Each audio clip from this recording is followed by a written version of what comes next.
আসসালামু আলাইকুম দর্শক আজকের পর্বে তৈরি করে দেখাবো বাচ্চাদেরকে প্রথম কিভাবে সাবুদানা রান্না করে খাওয়াবেন তার সঠিক পদ্ধতি।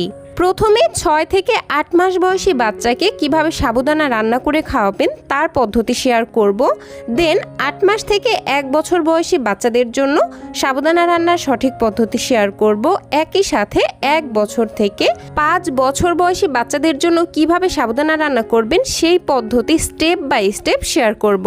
তাই কোনো রকম না টেনে পুরো ভিডিওটি দেখার অনুরোধ রইল। তো এখানে আর কথা না বাড়িয়ে চলে যাচ্ছি আমার মূল পর্বে। এজন্য প্রথমেই আমি এখানে বাচ্চার চাহিদা অনুযায়ী সাবুদানা খুব ভালোভাবে ধুয়ে নিয়েছি। দেন আধা ঘন্টার জন্য পানি দিয়ে ভিজিয়ে রেখেছিলাম। পানি দিয়ে ভিজিয়ে রাখার ফলে দেখতেই পাচ্ছেন সাবুদানাগুলো বেশ অনেকটা ফুলে উঠেছে। এখন এটা রান্না হতে কিন্তু অনেকটা সময় কম লাগবে। আর পারফেক্টভাবে সাবুদানা রান্না করতে হলে অবশ্যই আগে থেকে ভিজিয়ে রাখতে হবে। এবার এই পানি সহ একটি প্যানের মধ্যে সাবুদানাগুলো ঢেলে দিয়ে দিচ্ছি। দেন এই সাবুদানাগুলো সেদ্ধ হওয়ার জন্য দিয়ে দিব পরিমাণ মতো বিশুদ্ধ খাবার পানি। আমি এখানে সাবুদানাগুলোকে সেদ্ধ করার জন্য মোট 1 কাপ পরিমাণ পানি ব্যবহার করেছি। এখন চুলার আঁচ মিডিয়ামে রেখে ঘন ঘন নেড়েচেড়ে সাবুদানাগুলোকে সেদ্ধ করে নিতে হবে।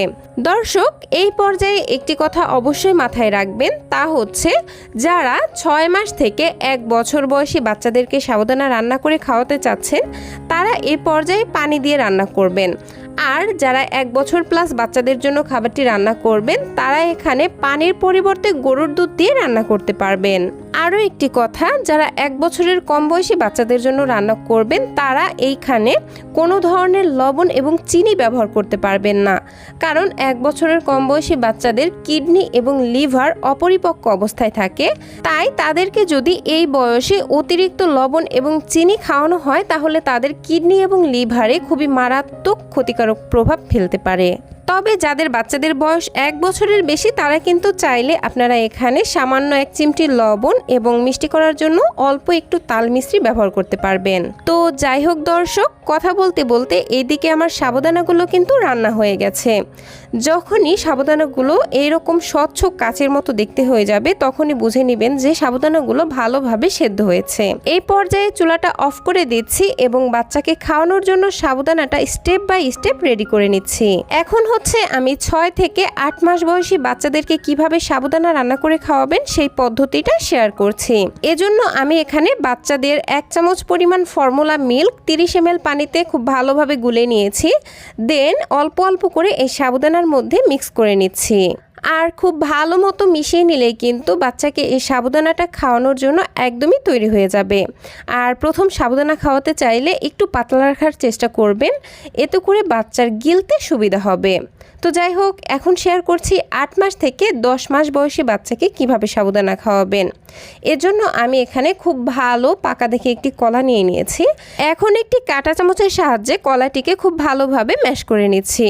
ভালোভাবে ম্যাশ করে নেওয়া হয়ে গেলে রান্না করে রাখা সাবুদানার মধ্যে কলার পিউরিটা দিয়ে দিচ্ছি। দেন খুব ভালোভাবে মিক্স করে নিচ্ছি। আর এইভাবে কলা মিশিয়ে আপনারা 8 মাস থেকে 1 বছর বয়সী বাচ্চাদেরকে খাওয়াতে পারবেন। আর এই কলা দেওয়ার ফলে কিন্তু সাবুদানাটা খেতে অনেকটাই মিষ্টি লাগবে, যেটা বাচ্চারা খেতে খুবই পছন্দ করবে।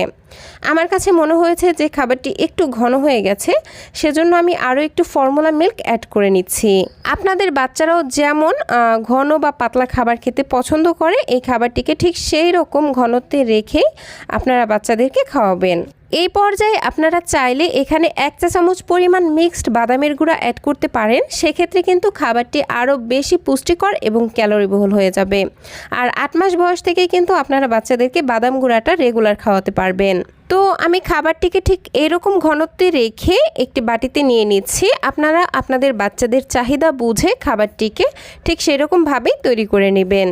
তো 6 মাস থেকে 1 বছর বয়সী বাচ্চাদের সাবুদানা রান্নার সঠিক পদ্ধতি তো আপনারা দেখেই নিলেন।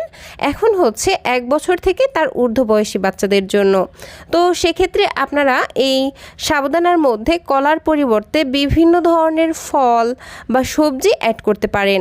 রান্নার সময় বিভিন্ন ধরনের সবজি অ্যাড করে এই সাবুদানাটাকে তৈরি করতে পারেন। বাচ্চা যদি মিষ্টি খাবার খেতে পছন্দ না করে সেক্ষেত্রে কিন্তু এই সাবুদানা আপনারা ঝাল করেও রান্না করে দিতে পারেন। আমার চ্যানেলে কিন্তু সাবুদানার খিচুড়ি সহ সাবুদানার আরও বিভিন্ন ধরনের রেসিপি রয়েছে 1 বছরের ওপরের বয়সী বাচ্চাদের জন্য, তো সেই রেসিপিগুলো ফলো করতে পারেন। তো দর্শক, এই ছিল আমার আজকের আয়োজন। ভিডিওটি থেকে সামান্যতম উপকৃত হয়ে থাকলে প্লিজ একটি লাইক দিবেন এবং চ্যানেলটিকে সাবস্ক্রাইব করে বন্ধু হয়ে পাশেই থাকবেন।